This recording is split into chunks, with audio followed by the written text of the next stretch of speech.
really hurts. I'm just staring at the camera.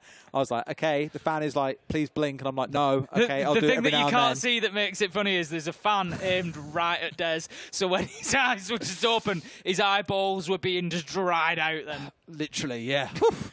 That was one of those. That was an experience. Never again. We'll make sure we keep on blinking regularly throughout this one. Regular blinks, please. Regular blinks, please. We'll try our very, very best. Now, looking at the two teams across this year, they've both played on Theme Park 3 times. I'm looking back at Sandbox. They played it once in Stage 2, once in the playoffs to get into Charlotte, and then once again back in Stage 1. For FaZe, similar story. Played it twice in Stage 2, once back in Stage 1. So both have got a bit of experience on this map, but it's far from one of their most played matches. So it means there's a little bit to go on, but not a ton. No, absolutely. You know, and the thing is, it's one of those maps that you can really get on top of a team on it. If you get rolling on your attack, for example, you can just run over it. And I think I realise what I've done here. Oh, you've got. I wasn't going to completely land you in it, Des. You have one. Des is a leaky bucket. Production, have you got the map bands? You may as well show them at this point. I've already revealed what the map is. Des is a leaky bucket at the best of times. Absolute nightmare. But yeah, you know, I weren't going to call you on it. You should have. I'd have buried you right under that hill. Somebody asked me a little while ago, like, what do you do when you're working and your fellow caster makes a mistake? I say, well, you know, you always try to avoid directly correcting them. You maybe, you know, go over the same ground and just repeat it correctly. Yeah. Can't really do that when you've leaked the map. There's nothing I can do to dig you out of that one. Let's break the fourth wall a little bit more here. Teams have to do their bans generally an hour before they play games. This happens in EUL or at Majors an hour before they play. The teams have to do it. Oh, God. Spoiler, guys. It's not a live map ban, believe it or not. That's why we're always like, right, give us the whole thing now. But because with Sandbox and FaZe, because Sandbox are playing in the last game, I think instead it turns out to be 10 to 15 minutes before. So this is quite fresh for both teams here. Oh, weird that. It's Theme Park. I'm an absolute genius. Wow. Yeah, I'd looked it up and seen what we're going to so I can look up my stats and give you that wonderful thing about both teams playing it 3 times so far this year. Weird that. Last time around Sandbox played it was 8-7 against Cyclops. It was messy is the best way to describe it. We saw a bunch of... It's pre-game. It is what it is. It's group stage. Chaos. I mean, I remember seeing on the little break. Chaos just leaks everywhere. So when we have have we got a full screen graphic we can show anywhere in production? Because there's a little thing it says at the top. It was like, I think it's like greatness from found in chaos. Or greatness in chaos, yeah. Greatness comes from chaos. Yeah, exactly. There you go. Here's the chaos that you asked for. And hopefully the greatness will come during the game. Exactly. No, the greatness is in the shirts. Ah, of course. And Dace of Wide Right. That's my greatest and proudest creation of this major. I think. I've done the profile pic. I saw you sat there, like in the break. We've got chairs. You can see your look. You're a messy bugger. Look at that to your right. You got your chair in shot. Get it out. There we go. Good boy. So you've sat there the whole time, like tapping away, watching it back and all that, clipping it out, getting it on Twitter, ready to go. Those who know. If you were here when it happened, you're inside an exclusive club that know all about Ace of Wide Right. Certainly are. I'm not going to lie, we have no idea how long until the actual game. We've now seen the vetoes, obviously, and seen its Theme Park. We'll get in as soon as we can. We know the two teams, and I don't want to talk too much because we've seen Sandbox, who didn't play super well.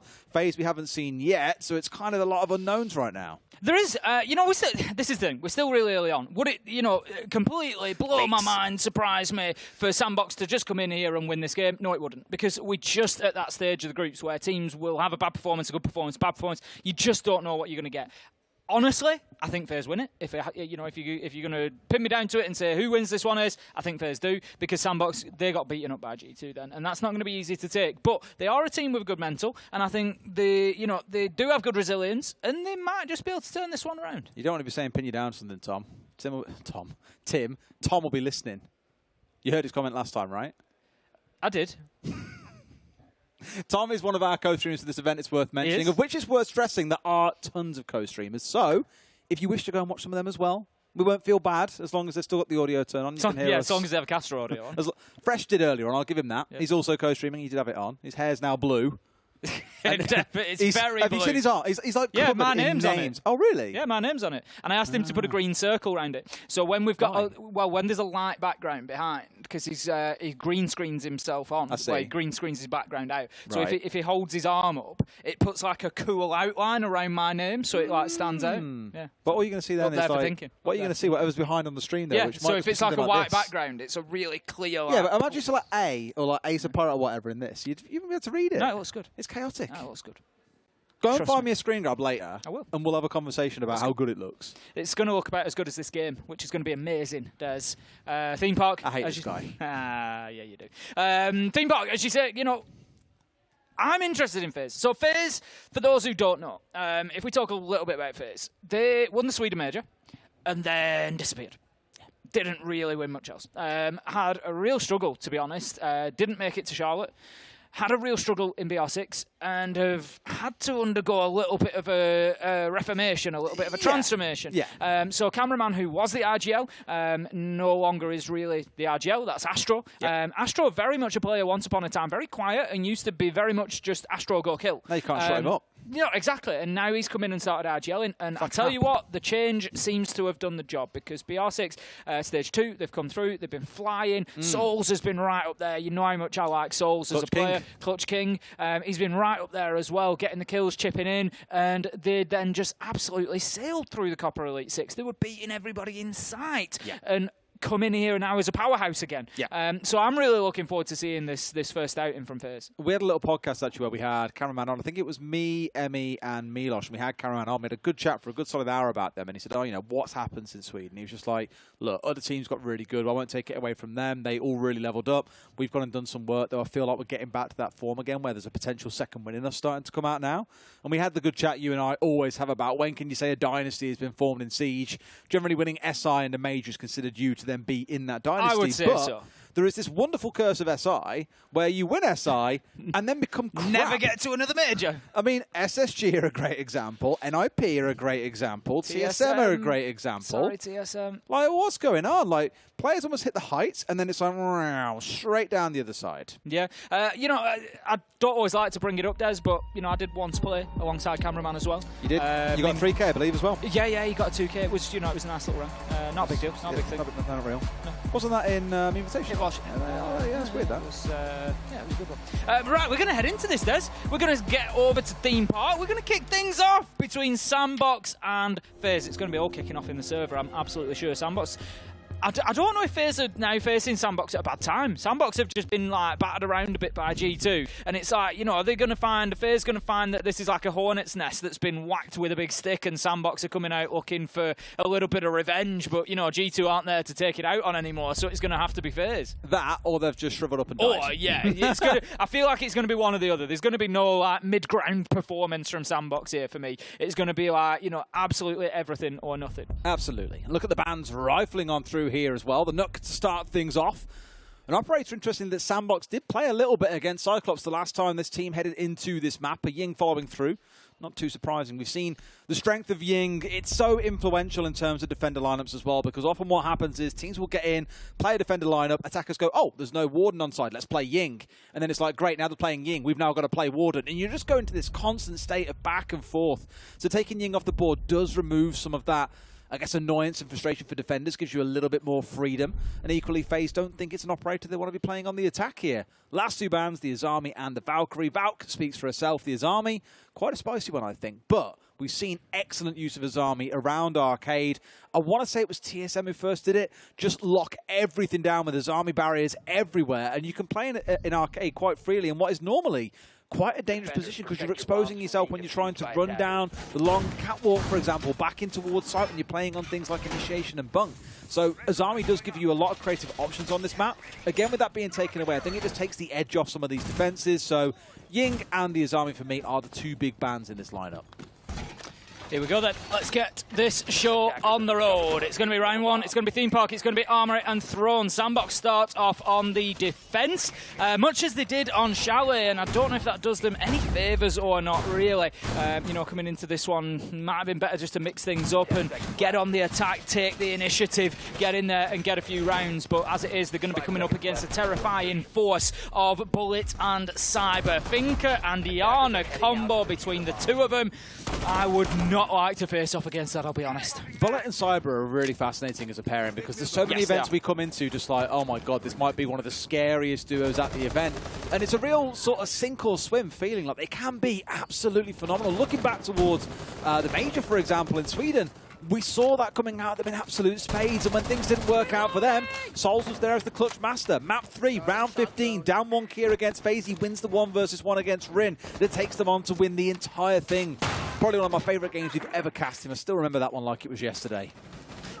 We quite often get asked. It's it's a question you get asked a lot as a caster is which is your favourite game that you've cast. And Des and I have been fortunate enough to have many to choose from. And we can never pin it down to one, but as you say, absolutely one that sticks in the mind. And I would love to see a FaZe DAMWON Kia rematch at some point in the future. I'd love to cast it because it really was spectacular. Now then, Bullet looking to get in there on the entry. He's just going to hold Top Dragon. No, that's it. You do not hit that reverse angle, ripping Bullet and Finker out of the round. What I'm really nervous about here, Timmy, they've invested 7 drones so far inside 60 seconds, but Cyber's in through a window. Astro in as well, steals the kill away from him, and I thought for a second they'd broken the hole, but no, Cyber looking the wrong way. It's 2 more kills coming out, and FaZe have been a little bit too slow here, a little too methodic, arguably a little bit too doubtful of the information that those drones were giving them. They haven't acted, and Sandbox have bitten back. Not very LATAM of them, Des. No, it's not. Normally we see, I'm not one, as you know, to throw in the LATAM aggression. It's,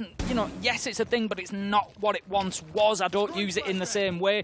But what I mean is they are teams that are willing to see the opportunity, go in and take it. And FaZe not quite able to do so in that round. Sandbox holding on very, very well, fronting FaZe up and just taking those gunfights. FaZe maybe would have been better seeking for alternative angles, but it's round 1. You go in, you take your fights, you see what you can do. For the time being, cameraman, he's going to be opening up the hatch above Split and looking to just get something going, but the first thing that they need, beyond opening walls, beyond clearing utility, is a couple of kills. And that's the big problem, right? You're in a 2v4 in the last 40 seconds.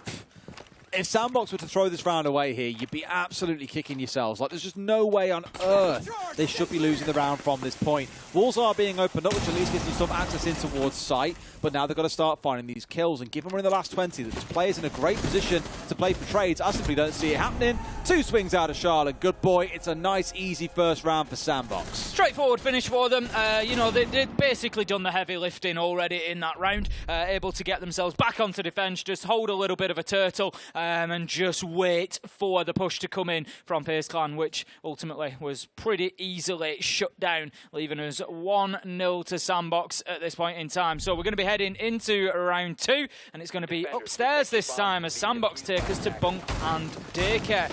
I think we're going to see probably a bit of investment out in the map again, as we did last time. I think they're going to try to probably hold on to that cash side, particularly control and initiation as well. You don't want to be giving that ground up too freely. If the attackers can get established in there, that's when you start getting pushed from multiple sides. And arguably there's probably more security on the side of Sandbox here to feel like they can play those more aggressive spots. Think back against G2. They'd be playing certain spots out around the map. Nade would come singing in from Citizen. You'd die. There were so many nade kills in the first half because the 1Y was banned away. But here on Theme Park, it's left open and available. And naturally, Sandbox are going to jump on those 2 operators. Both there in pairing means you can play a little bit more aggressive. Chucking in a Rooney as well, who, although isn't really designed to be anti-nade, it's more anti-utility. You have to throw a drone through it or a nade or whatever you choose to burn through those laser gates. Essentially, those Sandbox feel more secure playing around their utility and therefore can play more aggressively as operators as well.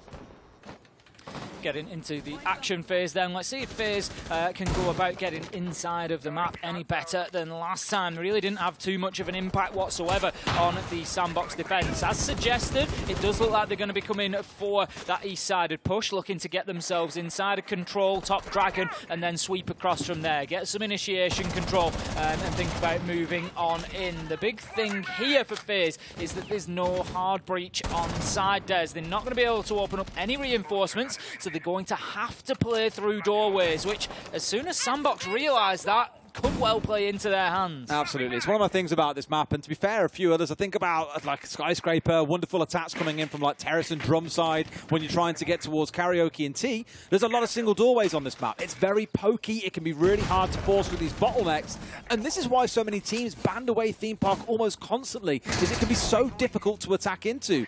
But at least these days, more and more teams are starting to pick up and starting to feel comfortable. And as it looks like it, FaZe Clan once again have found themselves bottlenecks inside of cash. Envy Taylor's just holding his position in behind the shield here. He's got all the utility he needs, but he knows he needs to dip away. But the cover's there from Shio. Bullet, he manages to get himself in and get the trade 4v4, but Envy Taylor's still in position here. Not able to move him yet. Souls manages to shut down Static, who was looking for a flank up Dragon Stairs there. So far so good for FaZe. 4 versus 3 now. They've got themselves a little bit of a man advantage. They've got their line drawn. They know where they need to move from, but Envy Taylor is still a big sticking point. And he hasn't got a lot in front of him, Tim. He's got a single ADS and a shield. They've had 3 players trying to focus on this single doorway and try and get their way in. That nade comes out. The ADS was recooked up, so we must know now is the time to step away. We'll back away with the Magnet. Also in assist, like I mentioned earlier on, you're always going to see Sandbox leaning in towards that and gets the kill onto Astra as he comes for a swing and gets away with his life. It couldn't have gone much better. Beautiful play from Envy Taylor there. As you say, played that perfectly, just showing a great understanding of how dire the pressure he was under and at what moment he needed to move. Good boy manages to find cameraman, and it's all up to Souls and Bullet. Bullet taking damage there. Does have the opportunity to use the nanobots, juices himself up, but not in time to save Souls as he gets taken down by an Envy Taylor headshot, leaving us 3v1, 25 seconds left to go. Bullet, you need to push now. He's got the LMG in hand, which is going to give him at least an opportunity. He's always got a chance whilst he's in this fight, but Sandbox playing it smart, keeping themselves out of the lines of sight. Good boy finishes it off for us from the arcade machine, and right now they're playing FaZe like a game. I just feel for FaZe that there could be a bit more aggression, a bit more pace in the attacks as well. It's almost like they come up against the roadblock and then want to pause and refigure things out, talk it through, and chuck a couple of nades in there. If that doesn't do the job, what else can we do from there? And it's not the kind of pace that we're used to seeing out of this team. They feel a little bit uncertain what it is they're facing off against Sandbox. And to say to Sandbox as well, the difference we're seeing here between Chalet and Theme Park, I think, is night and day on the defensive side especially. On Chalet, where you have to get more mobile and consume more of the map, that's where they were struggling against G2, but they didn't have these really strong choke points they could hold on to. But maps like Theme Park, where, like we referenced, all these single doorways you've got to push through, they can just set up a utility around them and play around them all day long. It doesn't look like a big bother to them. Looking far more comfortable than they did against G2. And part of that, I think, again, is down to FaZe's lack of pace, but also down to Sandbox feeling like they've got much more consistent strongholds they can play behind. I'm a little bit concerned about FaZe's drone play here, Des. Obviously, they got shut down by Shio when they tried to push onto Envy Taylor in the last round.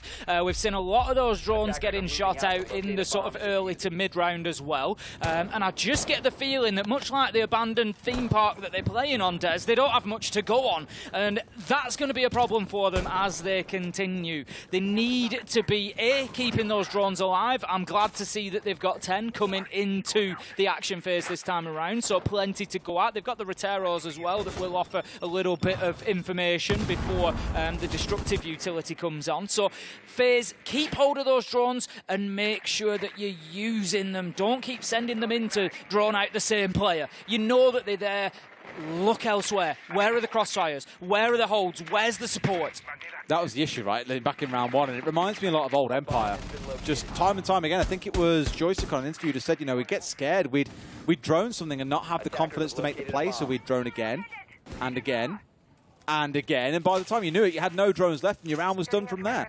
And that's not FaZe. It's not. No, that's what I'm saying. I don't want to say it's like, oh, we're going to see this the entirety of the game, but it has been a slow start. However, we'll park it because once you get onto the defensive side, things can completely switch. Envy once again taking an entry battle here against Cyber, but not quite finding the kill. Instead, just down to half HP, thanks to a little bit of juice coming out from the finger. Look at the aggression coming out of Envy Taylor, though. Gets himself right up to that doorway before being pushed back. The hard breach just opening up on the wall there does force him to manoeuvre, but he's going to keep himself locked in for the time being. And he showed us last time that he had a great understanding of exactly when the time to move from that position was. Now then, Astro looking for those long angles, just as hard as he can, trying to find all the way through. They've got less space to work with this time of FaZe. Obviously, with the site being shifted closer to that entry point, it just gives them a little bit less breathing space. They've pretty much got cash to work with, and then they are looking at pushing into site directly after that. Astro, he knows where Envy Taylor's playing. This is bad news for Envy Taylor now. Not being able to move himself back out, but somehow still managing to fight from that location. But here comes Cyber, Des. So unmoving, aren't they? Sandbox are just sat waiting constantly. Up he comes there for the fight. Does get the win. Does the swing come through? It looked like it was going to from inside a bunk, but Cyber not able to be traded out. That is a critical kill, because one comment I was going to make is there's no attempted backstabs from FaZe. They're all just coming on cash side, but sending someone downstairs and up yellow was the play they needed. Envy gets one, but in finishing him off, the trade comes back the other way. It's back and forth between both teams here. Through the breach they come, and Static shuts them down. 2v2. Sandbox are doing a great job of keeping themselves in the fight here, but Cyber's been able to get in and get a position to potentially put the diffuser down. Is the cover sufficient from Cameraman? He takes the first battle, and he takes a lot of damage, but it does the job, and it takes the eyes off the prize, which is Cyber, putting that diffuser down, which is successful. Sandbox, 30 seconds left to do something about this. If they want the time to be able to disable that activated diffuser, Shio, he's going to get on the flank here, Des. I'm not sure that they're aware of it. Cyber shuts down Static, but there could be danger coming from the Jaeger. No, Cyber getting both kills after the plant as well, and FaZe get things rolling on Theme Park. Feels like a small detail, but all body shots as well from the ARX just packs an absolute punch. And sure, it's that one thing I referred to. I don't think it was the only thing that won them that round, but Good Boy being killed at the top yellow because of that play coming in from below from Cyber for me was massive, because that then opened up side for him to get in and get the plant. They could challenge Envy from multiple positions, for example, and they definitely capitalized on that. And I was going to say, throughout the round, you saw Good Boy constantly looking at Cafe Doorway, just expecting someone from FaZe to come dropping in the last 60 seconds to come and try and make a big play on the flank. That just never really came. Instead, it came from the bottom of yellow. So I'm glad that FaZe have cottoned on here in that we can't just send 5 players through one doorway and hope for the best. We have got to flank. We have got to get creative here and keep on asking questions of the defenders. Yeah, much better, and we'll see if it continues forward. We're going back to our first site, so this is the point where we can contrast and compare, Des. This is our first opportunity to see if things go differently. Last time, they played into the east side, and they played right into Sandbox's hands. There are 7 now, but 8 impacts they brought along in this round. They are playing hard for hard breach denial. And of course, there's no Maverick in the lineup here. It's just the Thermite and the Ace. They could pull this off. You only need 5 of the impacts. There's another one. Consumers are going for a cheeky run out. Static, not quite sure about that one. Was looking for something and hoping for anything, finding absolutely nothing. Coming back out again for his run out. Really wants to make this one work, but can't find a kill. You can't keep pushing that Static. I think I've got to criticise that as a little bit of over-aggression there. He's already taken his run out. He's given away his location, so they know that he's trying to run out, and then he sees that they've all spawned at that side and are progressing very cautiously. It's too big a risk. If we were playing ranked, this is where you lot would be screwing at me if I was Arakaze. Do you know why? It's got the MP5K. On the mute. They have no real ability to open up rotations except for the impact, which I thought was going to be used for the denial. Cyber really starting to warm into the game now after that last round. Has got some wind beneath his sails and is really starting to get moving. Moving his way inside of Cashier. Must know that one more is still sat towards top yellow. I don't think he's inside of office, but there are a lot of walls to look through there, Tim. But FaZe, again, with a big focus on Cash to kick things off. Cyber is definitely the biggest threat, at times on this FaZe side. We've seen him top rated. I tell you what, he's going to be less of a threat there. I did wonder what Easy was focusing on, and now I realise. Static's going to claim the kill with the Capcan trap. Obviously, Easy giving us a great view there as well. There was a Twitch drone sat right in front of that doorway before he goes through and loses his life. Those sorts of mistakes will cost you rounds, they'll cost you games. And what I always love and say about it is people look at Capcan and go, why would you ever pick that? As soon as they know they're there, they'll know they're there. It's the difficulty of knowing there are 5 traps scattered around, because you get towards the last 30 seconds of the round, your crosshair is constantly looking for the remaining operators, for example. It's not directed towards doorways that can trip you up. Like, that's a beautiful C4. But I was going to say, it's very often that you'll find in the early round someone walking into them because there's always drones going out. But Sandbox have had the surprise factor. They've caught FaZe out there. Great first kill. But of course, more and more have now gone back and forth. The push is going to come towards site now, but Astro's going to take a lot of damage there. Can't make the F2 work for him. Knows that there's somebody playing in behind the throne, but just going to dip away. Decides to fight another day on that angle bullet. He's holding it now from a longer range with the Finker LMG, but Sandbox are happy to just hold on to what they've got here. They're not going to overpeak. They're not going to try to take the challengers. They're just waiting for the push to come in from FaZe, because they know that it's going to have to come from this one direction. It's going to have to come from the singular breach. Arakaze just taking a peek around. It's going to be Envy Taylor to find the first, though. That's Souls, and more importantly, it's the diffuser down inside of sight. Superstar Astro is not going to be a superstar as Envy Taylor manages to put him down. Sandbox once again cleaning FaZe up quite easily, and that's something I want to mention this because FaZe there have pushed through a single breach in control with nothing to support it, with no vertical angle, with no pressure from the opposite side, and they've just allowed Sandbox to line up the guns. And there's an interesting point here. That is a LATAM problem. I remember seeing Liquid doing exactly the same back in 2021, 12 months ago, on the exact same site with the exact same process. We've just opened up maintenance wall, we're going to try and push in. LATAM teams, historically, anecdotally, from my experience of watching them, struggle attacking that site. They end up coming down to that push through maintenance wall, and it just doesn't work like that. It came back to the point I was making earlier on about, you know, you had a good boy constantly looking for the flank in towards Arcade, expecting the flank to come that ultimately didn't come from that side of the map. It came from Yellow, and that was the first time we'd really seen someone like Cyber make that kind of play happen in this map. And you've just seen them go back to basics there in round 4. As you say, Tim, everyone trying to go through a single doorway. The most exotic they got with that attack was Bullet standing on Dragon Door. That's as far as they got, and it's all too easy for Sandbox to just sit there, hold your crosshair on the breach, and wait for things to happen. It's far too easy. It is. It's, as you said, too easy, and they can't be giving rounds up like that, FaZe, because right now, Sandbox, you know, as I said, coming into it, they were either going to be looking for revenge after the G2 game, whether it's G2 they're up against or not. They want to prove a point here, and they know that they need 3 points. They don't want to be going away from day one with nothing. And FaZe certainly are, you know, facing the brunt of that at the minute. Gotta see him come out sharp, that is for sure, although I know a lot of hype from LATAM was around W7M.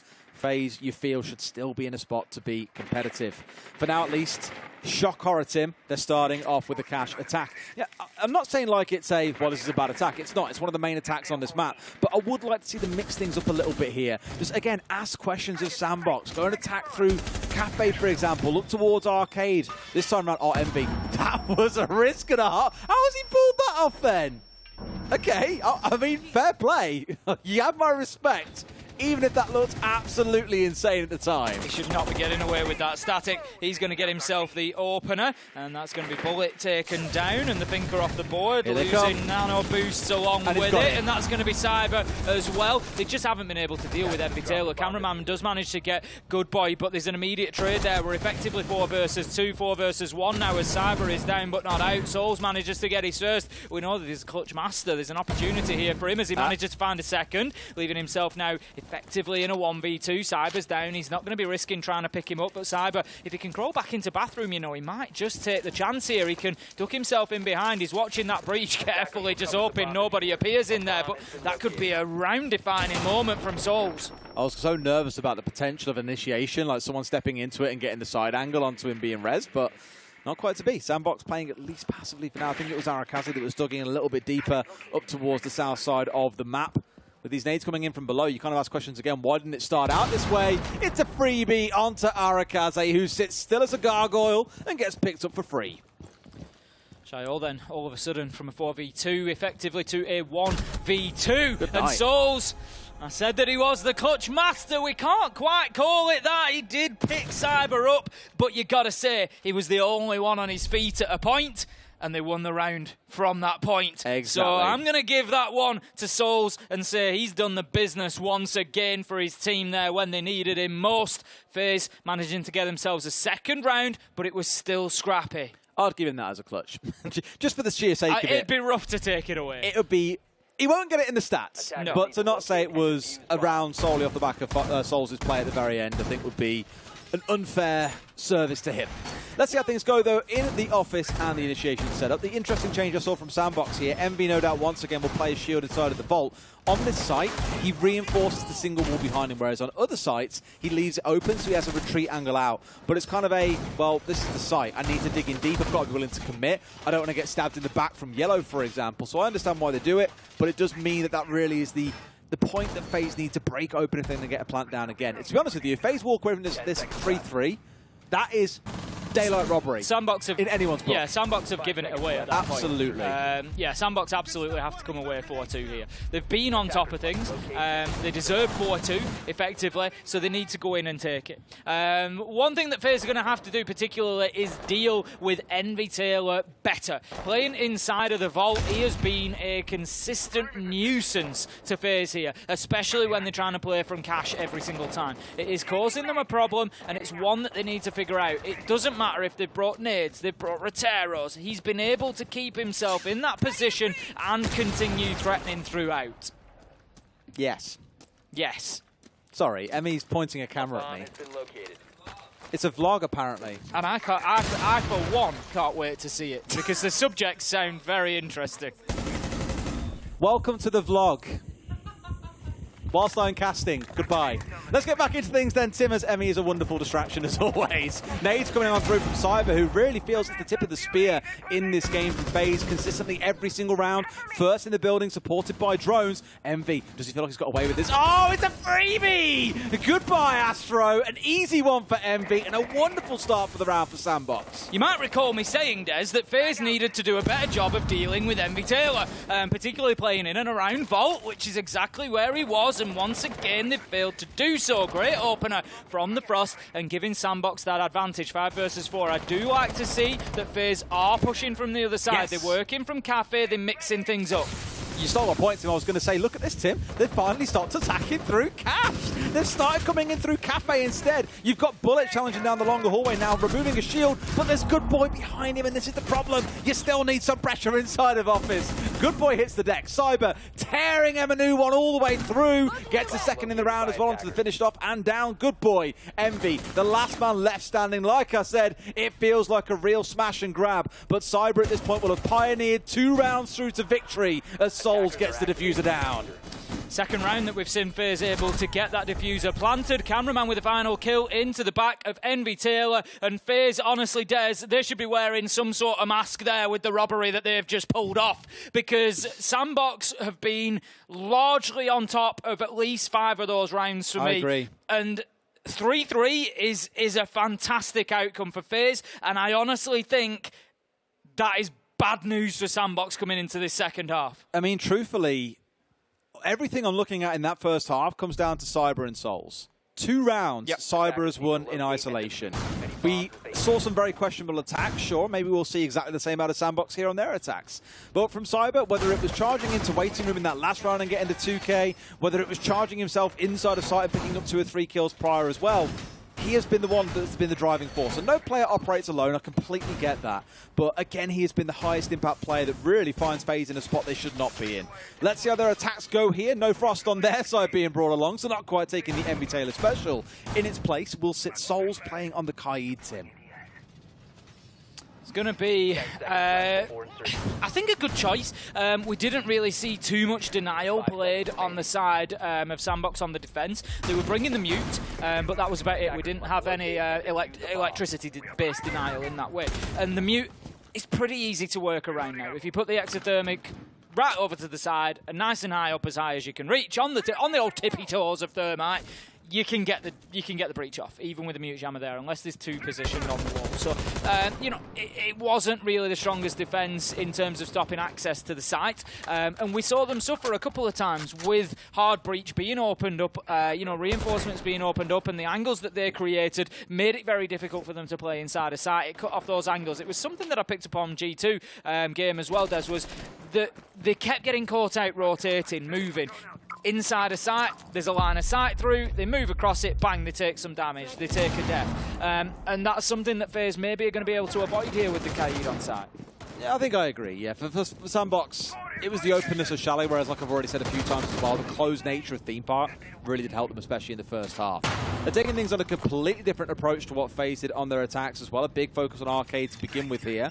I wonder if they'll send the second Rotero in, because there is still, of course, the Banshee on those stairs protecting the player that's playing at the top of Arcade. So a complete and utter change from being a cash focus over towards being an Arcade and Cafe focus. But he's pretty aggressive here, right up against that Cafe door. There's a lot of utility to support him. He doesn't necessarily need to be stood completely in the open. We can see there we've got the Banshee, we've got the Prox alarm, we've got the magnets. If he stands right out in the open and takes the death. He's in a problem, but no, he moves himself more to cover, and he manages to get the kill onto Good Boy. Gets aggressive up onto that door once again, but FaZe, good start for them, 5 versus 4. Yeah, a little bit too easy there as well, and I think, truthfully, Sandbox made the right play. The Rotero saw the player, the call was made, you can swing, you know where he is, he's on the door, and you lose out the 1v1. All things being equal there, you probably give that kill over to Sandbox. As they'll find now, surely the nade from below just a little bit undercut. Not quite done to perfection, it does down bullet, not yet out of the round and should be recoverable.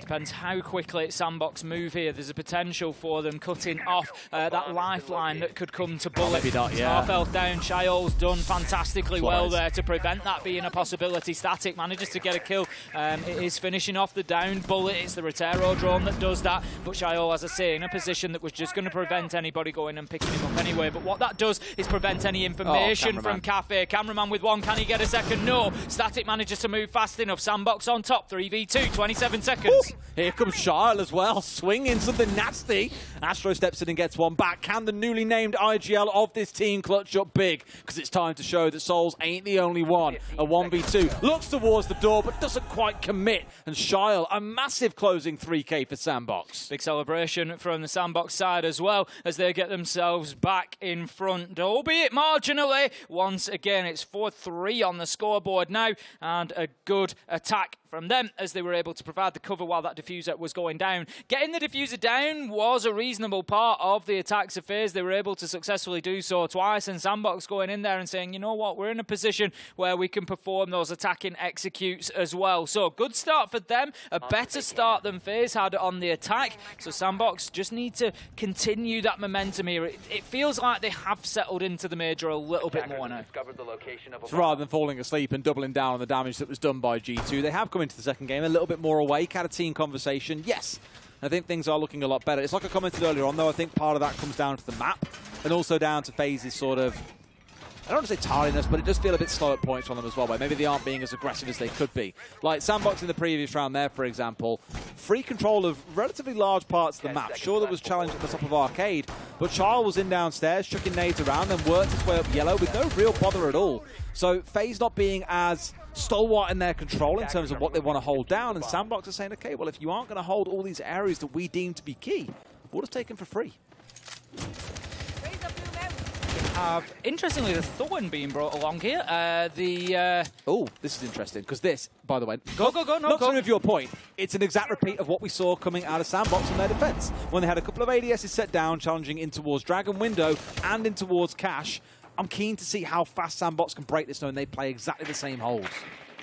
Yeah, no, absolutely. The point I was making about Thorn was, you know, for anybody newer tuning in who might not have seen Thorn as an operator, because she doesn't get played too much at a pro level. The Razor Bloom gadget's kind of like a prox alarm. When anybody goes near them, they're going to set off, they're going to trigger, they do a lot of damage, can potentially kill. But the problem is that the fuse time on them is quite long, so they're not really great at stopping entry, and that's kind of the position that we see in them at the minute. But that's why they doubled up with the barbed wire, because you need something else to try and support it. Alternatively, you play them in a position where you're going to try and put a plant down, maybe go for a hard breach where somebody's going to naturally be stood still for 5 or 10 seconds, and they can be more impactful. They can force players away from those late round actions, but for the time being, they are being used against the entry. Shio, he's going to drop the hatch and take a lot of damage as he does so. Cyber on the vigil, just looking to prevent that east-sided push, but Sandbox so far pushing FaZe back.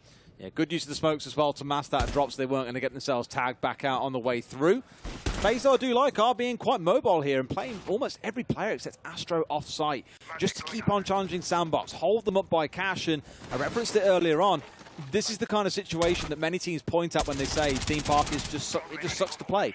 It sucks to attack. If you start on the attack, defense, you should be coming away the majority of rounds, which, as we've seen here, was not the case. But you are still finding that there's just so much ground to cover, so much to control, and there are so many strong defensive positions that the attackers are going to struggle. Sandbox have managed to get the maintenance wall open. What I want to see here is please, please, please do not push everybody in through that breach in the last 20 seconds of the round. You saw what happened to FaZe, and the same will happen to you if you try to do the same. Sandbox have got top floor control. They can think about alternatives here. They could maybe look at breaching another wall. That's a little bit of an overstretch by Astro there, giving Static the opportunity to shut him down. And as you can see, Sandbox are coming in from the other side as well here. This could be dangerous, but FaZe, they're able to stand up to the test at the minute. Good Boy, he levels things out with a kill onto Souls. 30 seconds left to go, 3v3. They're in, but the kill, Envy going a little bit aggressive there when really all they could have done was hold the spot and go for the plant, because Good Boy now is in a bit of a dicey situation. Charles on a slither of HP is holding a different angle and not really able to support here. More smokes coming out, but eaten up immediately there by the Wamai Magnet above. The plant has gone down and Charles got the right idea. There is a flank coming, he sees the man and finds the shot. Talk about timing, a 2v2. 2v1 as the kill comes in, 1v1. Bullet now just needs to find his last man. Shayo low health, if we remember, he took the shots after he dropped the hatch early in the round, and that damage could well come to test him now. He knows that he's going for the diffuser. There's a gunfight ensuing. There's 15 seconds left for this one to be decided. Bullet gets him. He's going to go straight for the diffuser. He sees that the man is down. He knows that he's done what he needs to do. Bullet clutching up for FaZe, and they keep themselves in this. I'm pretty sure Bullet was 1-6 earlier as well, whereas he's come back to being 5-7 and gets the disable. Really waking up here on the defensive side of the game. Still, for Sandbox, right kind of idea. I thought there, they made the right calls, had players in the right spots. Much better, much better. The push. The best thing was they stacked utility, and that was something that we saw FaZe falling short on a little bit on the attacking side of this game, whereas they were just yeeting everything in towards split. Here's flashes, here's nades, get the hell back or you're in danger. The only real kind of misstep, in my opinion, was Envy going a bit too aggressive in towards top side of the site. They had no knowledge of what was going on up there, but he went trying to look for kills whilst he assumed a plant would go down, but Good Boy and Static weren't quite fully in, or Charles, sorry, weren't quite fully in sync there to get the plant down at the same time. So a small misstep there may well have cost Sandbox the rounds. Yeah, it's one of those situations where you just need pressure from somewhere else. It doesn't have to be full send. It doesn't have to be in there, you know, getting 2 or 3 kills. It's easy for us to sit here and say that. If Envy goes in and gets a double, the round's won, and we're probably saying different things. But ultimately, you know, my criticism of FaZe was 5 players going in through Dragon Door and through Maintenance Breach. It's too easy to defend against. It's too one-dimensional. Sandbox definitely did the right thing in trying to bring those extra dimensions, and to a degree it worked. As you say, just overcommitted a little bit. Talking about committing, we're going to have Cameraman committing to the Caveira rat play. He's right under the desk. I mean, are we still at a point where Sandbox are going to drone this out? Like, it's the kind of stuff you expect in ranked, but maybe not at the comp level. If they don't have any drones coming in from the Gong side of the map, then this could be a real stinger. Bullet's going to take a lot of damage early in the round there. He's left on a sliver of health. One bullet, one breath will take him down. He's going to move himself into, you know, anywhere that he can find a little bit of safety. He's got a deployable shield in front of him there. He can play in and behind the sort of furniture of the map. The tank's in front of him, but it's still not going to take much to finish him off. Sandbox 5 versus 5 still.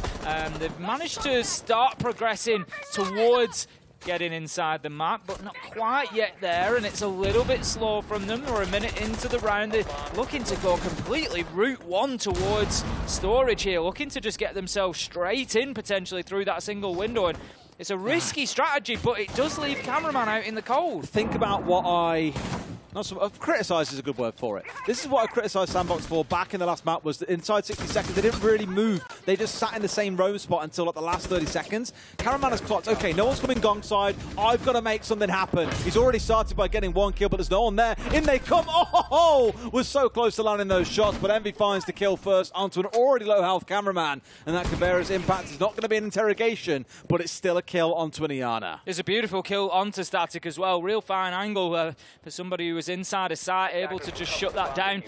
But as you say, unable to secure the interrogation he was definitely looking for as he pulled out the pistol to take that fight inside a bathroom. It was a risk, but it was one that did not pay off. Sandbox are able to start getting in towards site here. They might just be able to get a diffuser down here as Good Boy finds himself one onto Astro. Oh, no. But unfortunately, the nade is going to take down Shayo. That might just take the wind out of the sails. But once again, Good Boy's in here with a chance to get the plant down, and I don't think we're going to see FaZe scramble in time. They're down in numbers, at least Sandbox are, but they can still find the kills here. Into another air jab, and Cyber's taken out by Envy. A second one comes through as Good Boy goes big. He's 9-5 so far, looking for the last to close it out. It's Bullet, our hero from earlier, on 1 HP. He's holding on for dear life, but there's 2 players who know exactly where he is. Envy with the close, and Sandbox starting to fly. Once again, Sandbox just managing to get that diffuser down on the ground and secure the round from there. Last time around, it was FaZe that were able to manage to get on that diffuse, but this time Bullet absolutely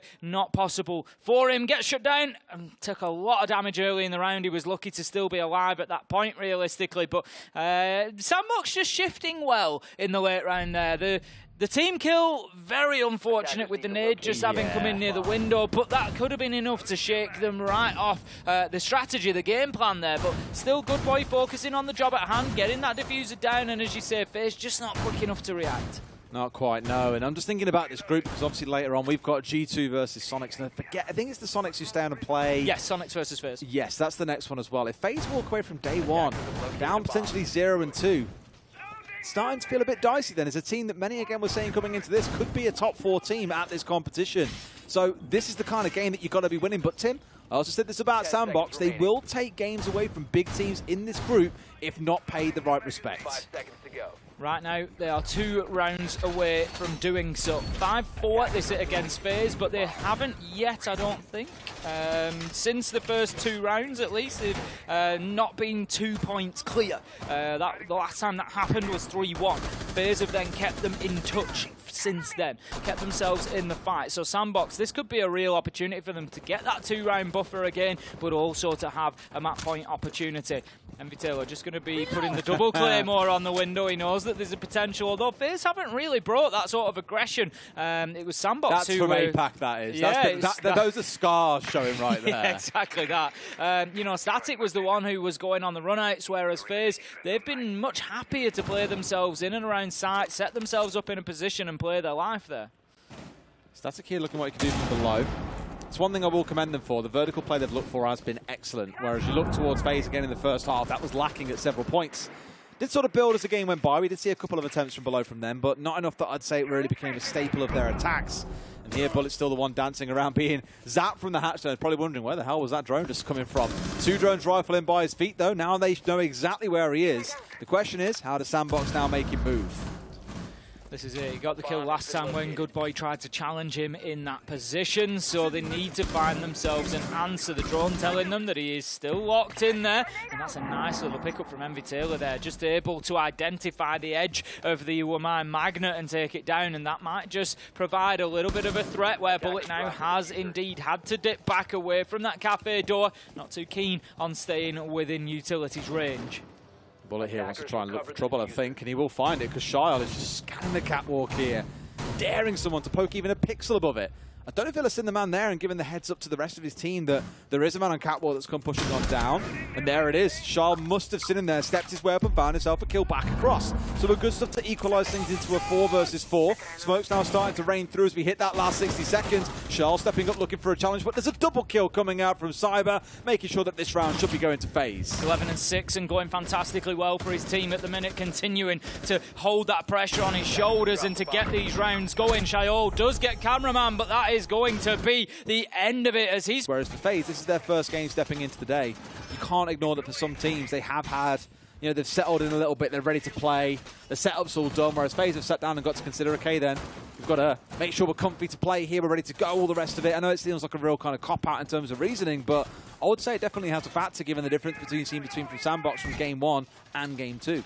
Oh, it's definitely something to be considered. You know, at the end of the day, these teams are at the top of their respective games, and we often talk about marginal gains. We talk about these little differences. 1% better every day, Tim. Exactly that. We talk about, you know, these factors that can create small differences, whether that's comfort with, you know, the location, comfort with food, just like you say, comfort with your setup around you. You know, we've seen players turning up with tape measures to make sure that everything is just as they expect it to be, and it really can be those small things that make the difference. We're going to head now into round 11 then. Only one of these 2 teams is going to get the opportunity to close this out in regulation and take a full 3 points. This round will determine exactly who that is going to be. FaZe have the momentum, arguably, just having won the last round, but they haven't yet been in front in this matchup. Really curious to see the use case for the Sens here as well. We've seen it tried once or twice in APAC North. The main one I think of was Talon, who were in a 3 versus 5, and they used the Sens to get through the CC breach when playing on Clubhouse. and basically blocked off red and also the doorway going into cash, as well as any holes that have been opened up in the wall between the sites there as well. So we've seen it used effectively. We just haven't seen it used consistently, is probably the best way that I'd look at it. So Sandbox must have something cooked up their back sleeves here to be able to bring out and show us just how powerful Sens can be on this map. Good boy going in as the spearhead once again on the Finker. You hear the Razor Bloom just detonating behind him. Not going to do any damage, as I discussed previously. Not really great at denying entry. And I think that is really the way that FaZe are trying to use this. So I'm not too sort of convinced with that operator pick. I think that they could have more valuable utility on side potentially, looking at the fact that there's no Wamai, no Jaeger. But you bring in the Thorn. I think with the Sens here, there's a good chance you can use it through the drone hole that kind of sits just to the north of Dragon Door. You basically eliminate that top side of the site where Envy went charging in last time and found himself dying once he got control of Split. Here, maybe that's a good chance to say, well, forget about pushing in there. Why don't we just lock it off and make it completely ineffectual? And the reason why you also don't see a whole ton of Sens, it's worth stressing. I've just clocked, by the way, Tim, and we haven't spoken about it yet. They've got four shields. Deployable shields. I was just about to make the same point. Cameraman's going to be looking for a Kaid trick here. Does he get away with it? He absolutely does. That is going to be a great play just to slow down Sandbox here. There is another exothermic charge on side, but it means that they need to start again. Need to send the nades in. It's going to get snagged up at the top, and it's not going to find the electrical. They've got one left, but again, it means that Shaol has to rotate down. It takes more time. We're down to 40 seconds. At least now they can finally get the wall opened up, but yeah, it pulled Charl away from playing on the top floor as well. Just pulled them out of shape a little bit here. They'll have to restore that, or just go for a Hail Mary like FaZe did and have everything focused around this maintenance breach. Good opener from Static, but now we've got to see more kills coming in. Out comes the Sens through the middle of sight, locking off that top side like we assumed. A lovely X shape across the site here gives them something, but 2 or 3 players from FaZe are already on the south side, and Cameraman in behind the bomb chassis is the one doing the hard yards for them. Can't quite collect the next 2, but Emmy's got a matter of seconds to go and will not be able to stick this one, unfortunately. No choice but to put that diffuser down in a matter of seconds. Final kill comes in from Souls, just managing to flank around, avoid the light barrier that was in his way. Gets that final kill, and it's going to be actually FaZe taking the lead for the first time, and what a time to get the lead. Office, and see if FaZe can close it out 7-5, or if Sandbox can battle this back through to overtime. As you say, it's now or never. Sandbox, they are going to feel hard done to with the siege that they've played today, coming away with absolutely nothing. They can't have any arguments from me out of the G2 game, but this one particularly, you know, they could be expecting something from. But FaZe, they need to step up if they want to be favourites, if they want to be looking at a potential second major inside 12 months, they've got to show us that they've got the value for it, which is going to mean getting in here and getting the job done, getting the win. I'm sure they won't mind an overtime win, but they'd much rather a full 3 points. Is going to be Initiation and Office that they are defending in round number 12. I'm glad to see with no Thorn on side this time, personally, I've got to say it. Starting to put a bit of a vendetta against the operator, Tim. Not at all, but just when you don't have a Jaeger or a Wamai on side, in Armory and Throne, when you're potentially going to, you know, think about how many nades could go over and clear that utility off the back. And how many did last time around they attacked it, yeah. And they don't all need to go over. That could have been a lot of utility. You know, if you have no Thorn but you have Jaeger, that could have been 3 of those nades burnt away, or a lot more utility having to be used, or more time. I know that FaZe got the win, but they won't always get the win in that situation. Here we go with another focus around this, what feels like the very center of this map, rather than it being more on the fringe out towards the actual entry points. It is the focus around Top Dragon, around Cash, where these teams have loved setting up so far. Goodbud is trying to make sure he can get his way through.